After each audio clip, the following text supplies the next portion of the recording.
Bertemu lagi dengan saya dalam Frans Membahas. Kali ini kita akan membahas mengenai program pemulihan ekonomi nasional, khususnya mengenai penyaluran bantuan langsung tunai ke desa-desa. Yang menjadi narasumber saya pada hari ini adalah Bapak Menteri Abdul Halim Iskandar. Beliau adalah Menteri Desa, Pembangunan Daerah Tertinggal dan Transmigrasi Republik Indonesia.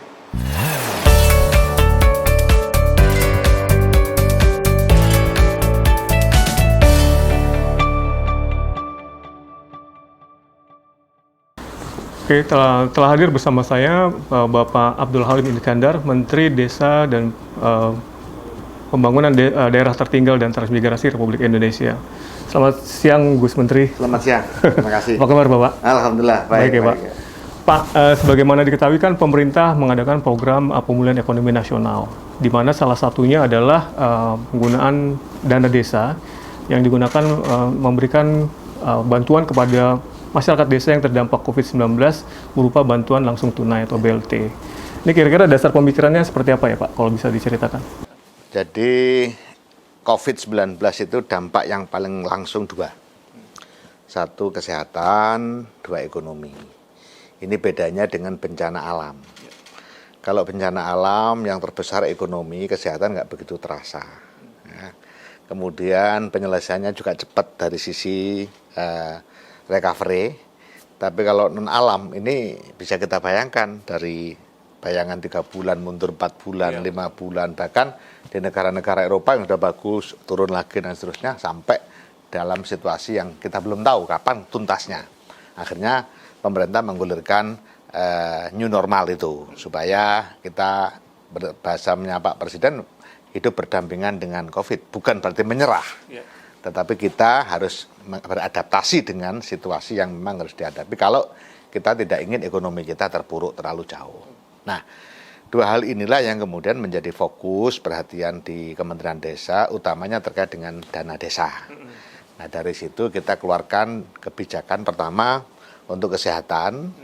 Ini kita bikin yang namanya Desa Tanggap COVID, dengan kewajiban desa membentuk relawan desa lawan COVID-19, melakukan edukasi, sosialisasi, fasilitasi, misalnya ruang isolasi, tempat-tempat cuci dengan air bersih dan sabun, kemudian pos jaga desa di gerbang desa, untuk pencegahan.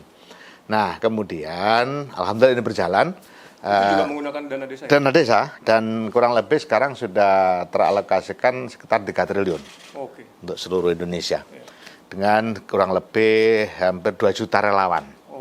Dari 2 juta relawan. Jadi setiap desa itu adalah, dan ini kita minta untuk dilanjutkan karena memang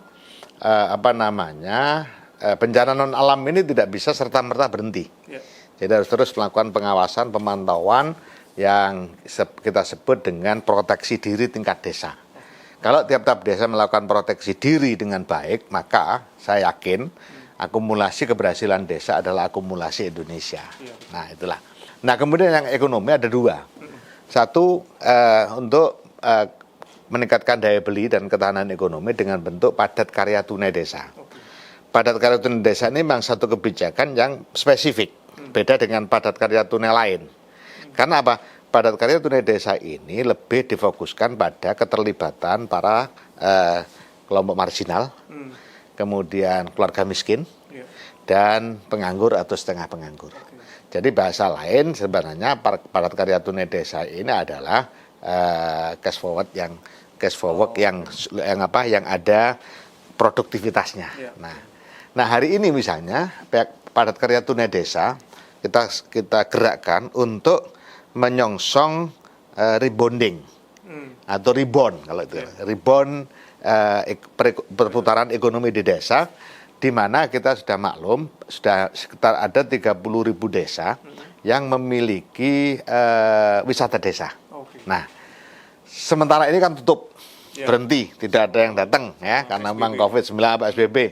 Nah, ini kan kita menjelang ada rebound, situasi rebound ekonomi jelas baliknya, titik baliknya ekonomi di desa, maka ini butuh dibersihkan, butuh dipersiapkan secara matang. Nah, ini boleh menggunakan dana desa dengan pendekatan padat karya tunai desa. Nah, kemudian yang sudah sangat kita maklumi, kebijakan bantuan langsung tunai dari dana desa, yang ini kita sinergikan betul dengan Kementerian Keuangan, baik dari sisi regulasi maupun pelaksanaannya. Dan hari ini data terakhir kemarin, data kemarin tanggal 15 Juni sudah mencapai sekitar 90%. Desa selesai menyalurkan BLT dana desa tahap pertama, artinya 3 bulan pertama. Karena apa? Ada tiga bulan kedua. 3 bulan kedua. Dan alhamdulillah setelah kita simulasi masih cukup dana desa untuk itu. Jadi 3 bulan pertama dengan dimulai April, Mei, Juni, setiap keluarga penerima manfaat 600.000. Kemudian 3 bulan kedua, Juli, Agustus, September, setiap keluarga penerima manfaat 300.000. Turun separuh. Kenapa? Karena ekonomi sudah mulai menggeliat. UMKM sudah mulai menggeliat. Dan kita tiap hari memang selalu bicara 2 hal. Pertama, bagaimana ekonomi desa mulai membaik, kita upayakan. Yang kedua, ketahanan pangan. Nah, karena ini sangat mutlak. Kalau ketahanan pangan kita bisa lokus di desa atau antar desa, jadi ada 2 pendekatan. Pendekatan satu desa itu sendiri, untuk desa-desa tertentu bisa. Tapi ada desa yang tidak bisa mandiri. Karena misalnya lahannya kecil, tenaga kerjanya tidak banyak, maka ini harus bergabung. Misalnya 10 desa membangun kerjasama antar desa, terus ada yang namanya BUMDes bersama. Nah, ini mengelola intensifikasi lahan-lahan yang ada di wilayah itu untuk peningkatan produksi pertanian. Jadi ketahanan pangan di desa itu ada 2 yang sedang kita fokuskan. Yang pertama intensifikasi produksi pangan, yang kedua diversifikasi pangan. Ini penting karena tidak mudah memang merubah tradisi ya, merubah budaya, merubah kebiasaan lah kalau tidak bisa dikatakan budaya. Kalau belum makan nasi meskipun sudah makan roti 2 apa? Nah, itu ketika ditanya sudah makan belum? Padahal sudah habis roti 2, bahkan telur 1. Tapi mereka merasa belum makan kan belum makan nasi. Nah, ini ya kita perlu ada diversifikasi pangan supaya tidak bertumpu kepada beras. Nah, tetapi di sisi lain memang harus lakukan intensifikasi. Pak, kalau bantuan langsung tunai tadi itu persyaratannya apa saja Pak yang bisa menerima di desa? Jadi bantuan langsung tunai ini kan sebuah kebijakan antara, bukan kebijakan yang permanen. Karena kebijakan ini lahir karena COVID. Artinya kalau dibalik, kalau COVID selesai tidak ada BLT. Karena itu ranahnya Kementerian Sosial. Nah, kenapa desa dilibatkan? Pertama, dana desa ada, 1. Yang kedua, pendataan di level desa jauh lebih valid dan akurat. Itulah makanya di dalam regulasi terkait dengan BLT dana desa, saya tekankan betul bagaimana melakukan pendataan, siapa yang didata. Yang melakukan pendataan siapa? Relawan desa itu yang sudah saya ceritakan tadi. Mereka yang relawan desa itu kan ketuanya kepala desa, wakil ketuanya BPD, ketua BPD, sehingga 2 kekuatan ini menyatu. Kemudian anggotanya ya perangkat desa, sekdes, ketua RT, RW, tokoh agama, tokoh masyarakat, tokoh adat, tokoh pemuda, tokoh perempuan, ya. Nah, menjadi satu dalam satu tubuh yang namanya relawan desa lawan COVID. Nah, ketika BLT desa ini kita keluarkan kebijakannya atas perintah Bapak Presiden, maka tugas relawan desa selain tadi edukasi, ya, pencegahan dan lain-lain, juga melakukan pendataan terhadap calon para keluarga penerima manfaat BLT desa dengan berbasis RT, dan dilakukan oleh 3 orang. Nah, ada pertimbangan mendasar ini. Pertama, kenapa 3 orang? Saya dengan sampean melihat satu objek bisa saja berbeda persepsi, berbeda penilaian. Nah, tapi ketika 3 orang, misalnya ada ada perbedaan-perbedaan, mungkin ada 2 banding 1. Nah, ketika sudah 2 mengatakan ya, kita mengatakan bahwa Bapak itu layak untuk mendapat BLT dana desa, kemudian sampean juga bilang layak, meskipun saya bilang ragu, saya akan mengatakan layak karena 2. Apalagi 3-tiganya bilang Bapak itu layak. Maka validitas pasti akan terjamin. Nah, itu pun masih difilter lagi dengan Musdesus. Ya, ini harus diputuskan dalam satu institusi. Ya. Nah, Musdesus adalah lembaga permusyawaratan tertinggi di tingkat desa. Sehingga saya mengatakan apapun yang dihasilkan Musdesus itu adalah sebuah keputusan politik yang sudah merepresentasikan warga masyarakat desa dengan catatan Musdesus dilaksanakan sesuai dengan ketentuan. Siapa yang hadir dan seterusnya dan seterusnya. Nah, kemudian yang kedua syarat yang saya berikan adalah basis RT. Kenapa RT? Kalau yang mendata itu dari warga RT, kemudian yang didata itu basisnya RT, saya tidak usah ngomong orang lain. Saya mencoba merenungkan diri saya, membayangkan diri saya sebagai pendata. Kalau satu RT, nggak usah saya jalan, saya sudah bisa membayangkan.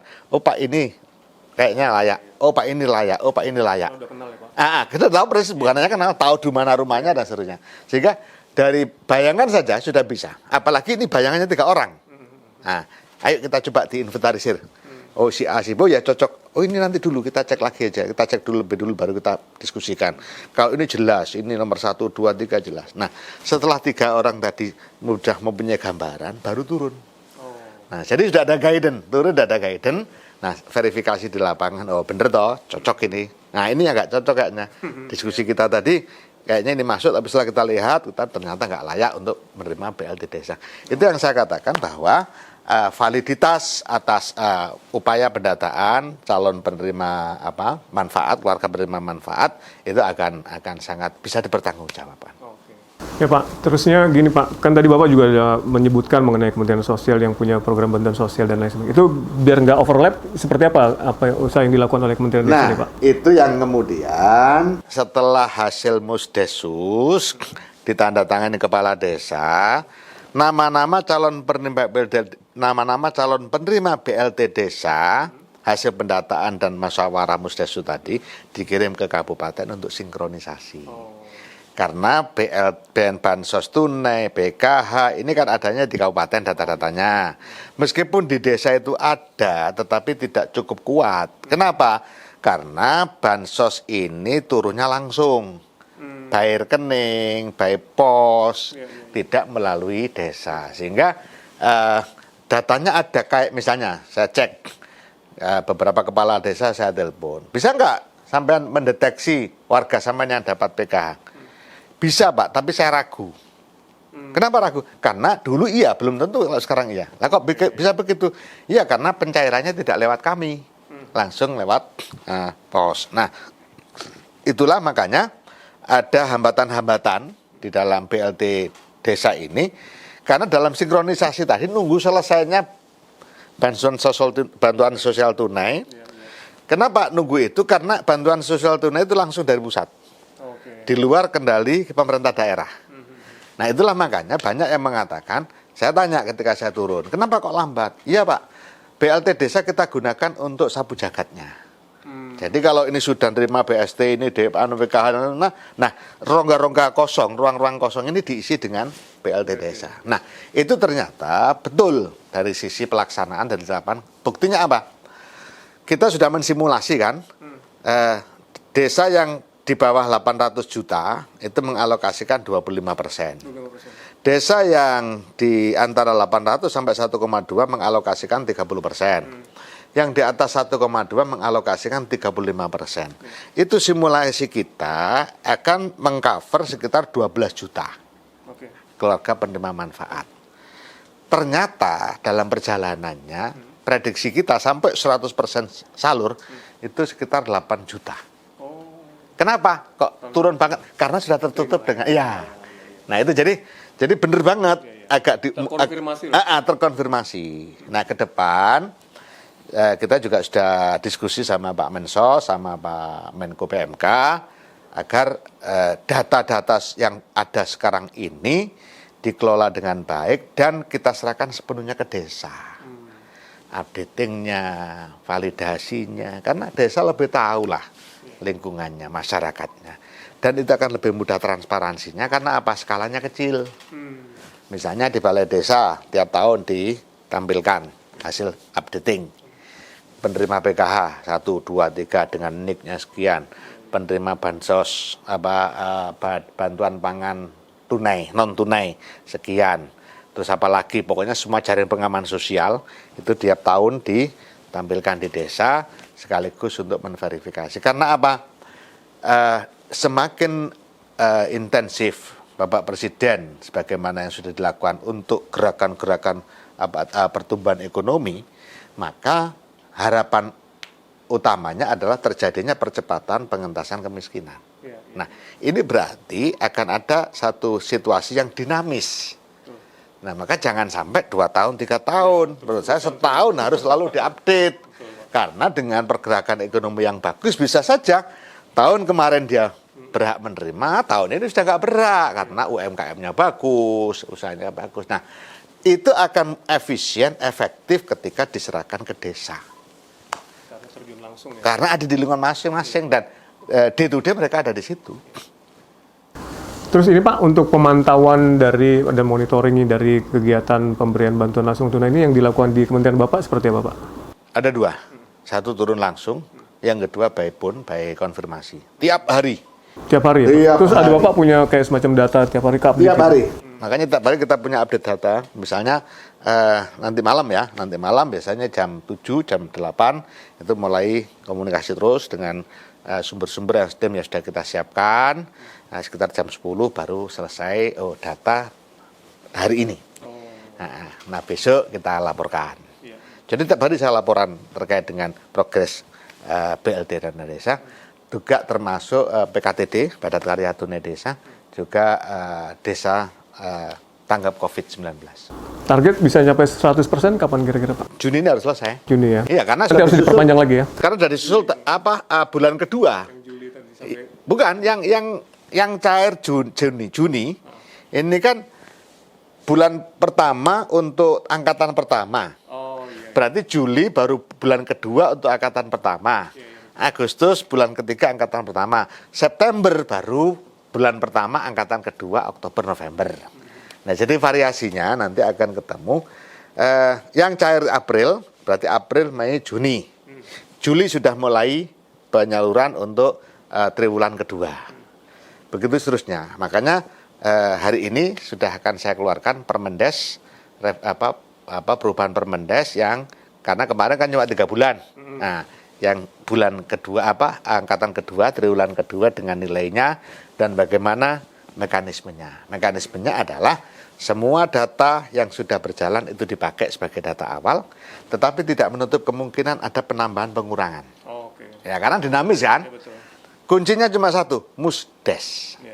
Misalnya hari ini ditemukan keluarga baru yang terdampak dan layak untuk dimasukkan, segera masukkan, bawa ke Musdes.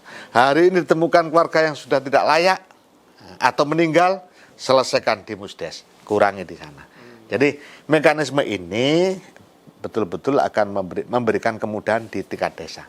Dan kita harus percaya, Musdes pasti benar. Karena sudah semua komponen masuk.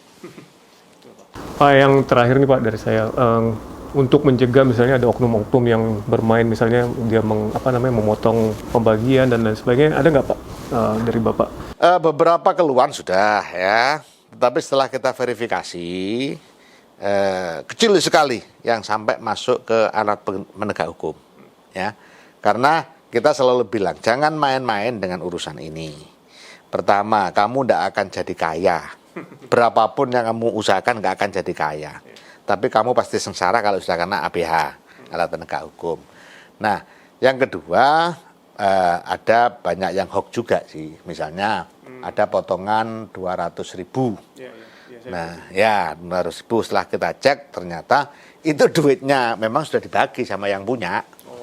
Jadi saya yang terima. Nah, kemudian ada lagi kebijakan yang disepakati. Karena kita fleksibel. Calon keluarga penerima manfaatnya banyak. Sementara kekuatan BLT dana desanya cukup kecil. Kemudian dirembuk, dimusyawarahkan. Asal semua ikhlas, boleh. Tapi dengan catatan, serahkan dulu duitnya, biar dia yang menerima itulah yang membagi. Jadi kalau saya, duit sudah saya terima. Setelah saya terima, saya bagi. Siapa yang salah? Nggak ada kan? Wong, saya sendiri yang terima, memang saya berhak. Terus saya bagi, itu juga saya sendiri yang bagi. Nah, sebagai wujud toleransi saya, nah itu bagus-bagus saja. Yang penting, yang penting tidak ada paksaan dan tidak dikelola oleh pemerintah desa. Nah, kemudian ada kasus lagi, misalnya ini dikuntit. Jadi misalnya hari ini relawan desa bersama aparat desa keliling didampingi Babin Kamtibmas menyerahkan ini tanda tangan atau cap jempol kan. Terus 2 jam kemudian ada yang datang mengaku aparat desa dan memang ya bagian kalau tidak salah Kasun dengan anggota BPD. Minta bagian. Bahwa sampean kan saya perjuangkan, itu yang memutuskan saya di Musdes. Orang desa kan tidak mampu menolak begitu. Akhirnya dikasih 300. Ada yang 200. Untung cepat ketahuan. Dan setelah kita verifikasi betul, ya sudah, kita menghormati proses hukum, kita serahkan pada alat penegak hukum. Nah, itulah makanya sejak awal di regulasi saya kepinginnya cashless. Kenapa? Cashless itu tidak ada beban. Nah, cuma masalahnya kan kebiasaan belum, ya. Perbankan sendiri juga belum siap untuk melayani seluruh nasabah baru. Di beberapa daerah malah saya agak jengkel dengan BRI, sehari dibatasi 50 buku rekening. Nanti gimana kita ini malah ingin meningkatkan meningkatkan inklusi keuangan kita kok malah. Nah, kalau cashless Mas, saya yakin aman. Pertimbangan saya 2. 1, perjalanan dari balai desa ke rumah. Proses menghitung duit memasukkan amplop. Tangan ini butuh kebiasaan. Ya kan? Kalau 50 ribuan berarti 12, Mas. Ngitung 12, apalagi duit baru. Wah, itu slipnya bisa ini kalau enggak iya 1. Kemudian membawa dari balai desa ke penerima. Itu juga ada risiko jatuh, ada ini dan seterusnya. Di rumahnya penerima. Kalau sampean pernah hidup di desa, sulit Mas orang desa menyimpan duit itu. Lemari tidak ada yang terkunci misalnya. Akhirnya kan orang desa kalau nyimpan duit di sini. Kenapa? Karena memang tidak punya tempat yang spesifik untuk menyimpan duit. Lemari tidak terkunci, biasanya taruh di bawah baju. Nah, orang kemudian tahu bahwa lagi ada pencairan BLT desa. 600.000 itu bukan barang kecil di desa. Nah, ini kan memicu orang untuk, itu. Nah, belum lagi budaya tidak enak. Saya bagian nganter ke sampean. Mas, ini 600.000 sama. Nah, ini saya minta maaf ya, tadi agak telat karena ban saya bocor. Coba sampean pasti bingung.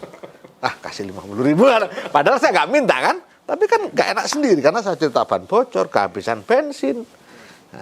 Nah itu sesuatu yang positif dari sisi kultur, tetapi ketika digunakan untuk ini perlu diantisipasi. Kalau cashless Mas, aman semua karena yang dibawa buku. Saya rasa cukup Pak. Gitu ya. Pak Gus Menteri, terima kasih banyak atas pencerahannya pada sore hari ini. Mudah-mudahan bermanfaat buat kita semua yang mendengarkan. Dan kita berharap program pemulihan ekonomi nasional melalui pemberian bantuan langsung tunai kepada masyarakat desa ini berhasil dan juga memberikan pemulihan ekonomi yang cukup cepat di desa-desa. Terima kasih. Assalamualaikum warahmatullahi wabarakatuh Pak. Waalaikumsalam. Terima kasih Bapak. Demikian pembahasan kita pada hari ini. Jangan lupa saksikan episode France Membahas selanjutnya. Terima kasih.